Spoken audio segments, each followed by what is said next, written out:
Then she went on to say, so you actually think that I was so dumb that I didn't know that you had your way with me in my bungalow when you were just a boy in that school? I discovered some deep secrets about Miss Rose upon further investigation about the child and her life, and I realized that Miss Rose is no ordinary school teacher like I was made to believe. I realize now that I have beaten more than I can actually chew. So after my brief encounter with Miss Rose at the wedding and seriously suspecting that the child that he came to the wedding with could possibly be my son, I did not rest. I hired a private investigator to do a thorough investigation on Miss Rose. According to the investigator, it was really difficult to get any information about Miss Rose because she seemed to be a very private person, and even her neighbors knew very little about her.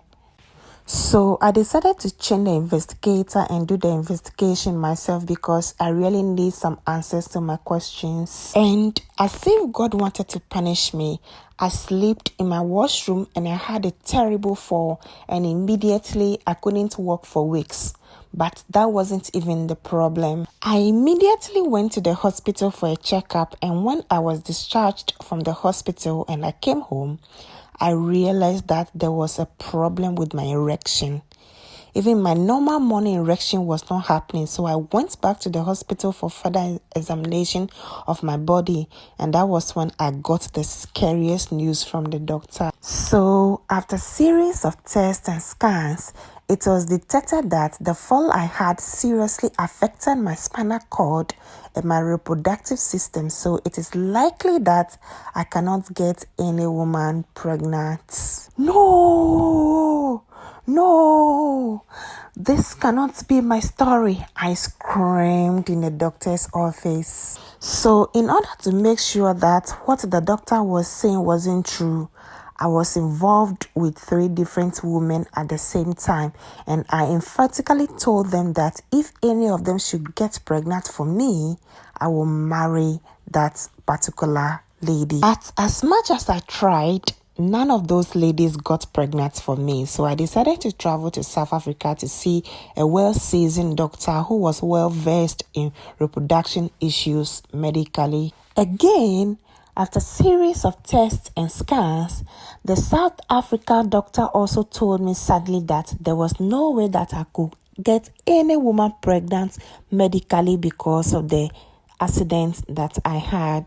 At this point, my urge to look for Miss Rose and to find out if the child is mine became stronger and stronger. So yet again, I decided to hire another private investigator to take over the case while I tried to look for more answers as to how to find Miss Rose and to look for more information as to whether the child I saw at the wedding is truly mine. Fortunately, during this period, I met an old primary school mate who happened to know Miss Rose because he had worked for Miss Rose and her husband about 4 years ago, but he has since stopped the job. My old primary school mate was called Eric.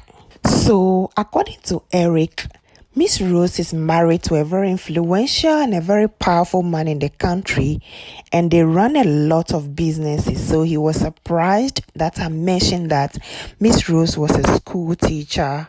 At this point, I became even more confused because if they have chains of businesses that they are running, what then was she doing in my school as a school teacher? And how come she was so good at teaching math if she wasn't a math teacher? And if she wasn't a teacher, who then allowed her to come to our school to teach as a math teacher after the death of our math teacher? But it appeared the more questions I asked myself, the less answers I got. So I decided to open up with Eric and told him everything about Miss Rose, the child, my health condition, and so Eric decided to help me. So Eric decided to reapply to Miss Rose's company, and fortunately, he was accepted because of his previous good record at the company. So, according to Eric, Miss Rose comes to the company from time to time, but he never got to see this boy in question. Then we realized that Miss Rose decided to throw a retirement party for her husband, but very few people from the company were invited, mainly people from managerial positions. So we had to find a way for Eric to attend this party at all costs in order to get some information from her home.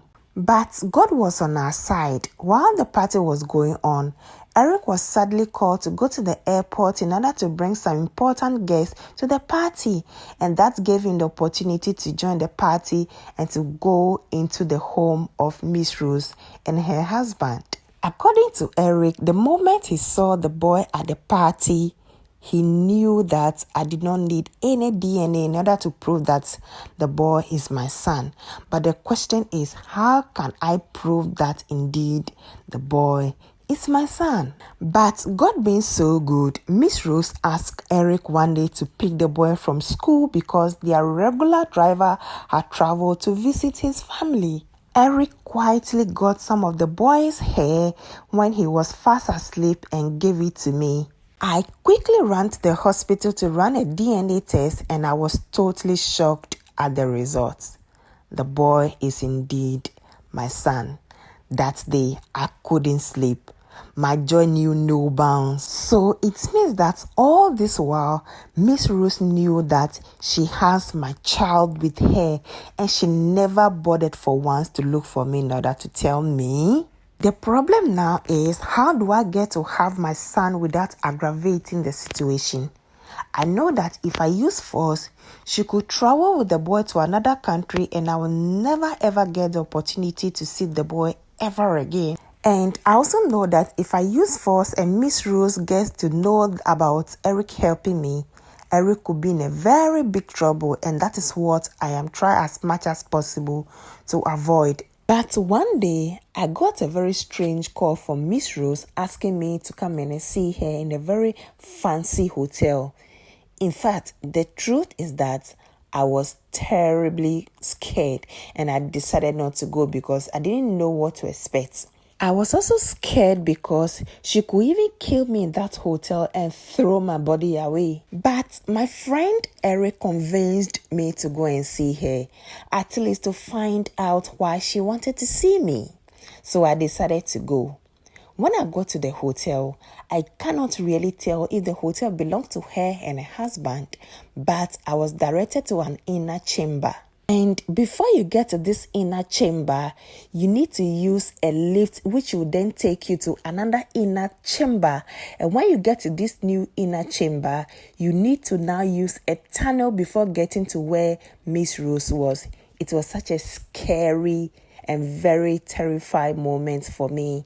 The truth is that from outside the hotel building, nobody could ever imagine that the hotel houses such inner chambers and tunnels. And so when I got there, I was completely terrified because if anything should have happened to me in that inner chamber of the hotel, none of my family members could ever trace my body. But I was already there, so I had to listen to what Miss Rose had for me.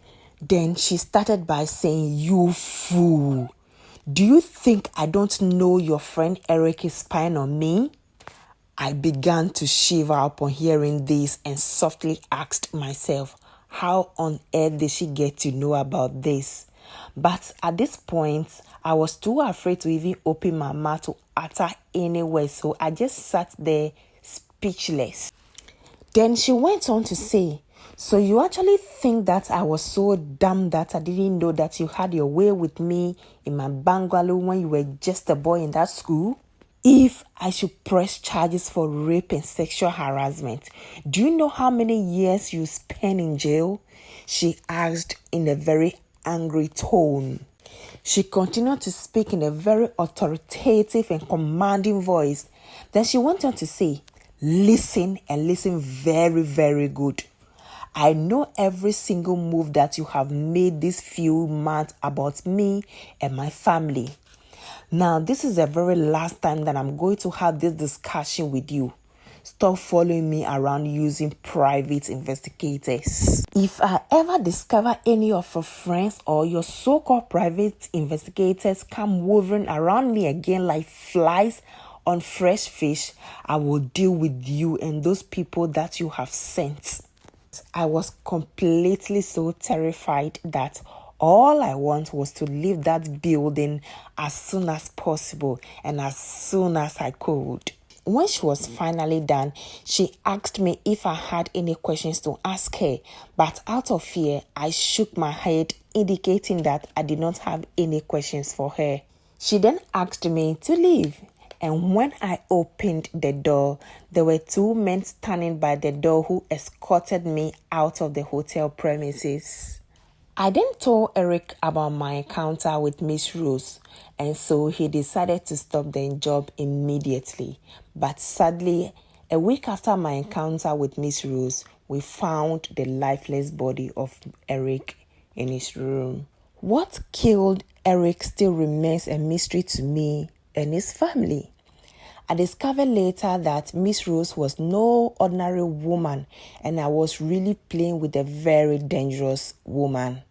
I discovered later that she sent the boy to the US to school there, and from what I have found, the boy is not coming back to our country anytime soon. Have I lost my son for good? Honestly, I am so afraid of Miss Rose now and what she could do if I ever open the chapter of my son anywhere. But looking at my current circumstance, where I can no longer have a child, my heart is telling me not to give up yet on finding some more answers as to how to get my son back. What exactly do I do now? Or do I come to terms with myself knowing that I have lost my son forever? Should I pursue him? And if I decide to pursue him, where do I even start from? I am completely confused, sad, and I feel hopeless right now. Can somebody please help me with my situation and advise me on what to do? This guy's situation is a very complex one. But what advice would you give to him, or what would you suggest that he does as to whether to find his son or whether to let go? Because looking at the situation, it looks like a lost fight. So what suggestion or what advice would you give to this guy? He's really worried and needs some advice. Thank you so much for watching, and please don't forget to watch our other videos. I'll see you in the next video. Bye for now. Please don't forget to subscribe, like, comment, and share this story with your friends and loved ones. Thank you very much for watching, and thank you so much for supporting this channel. I'll see you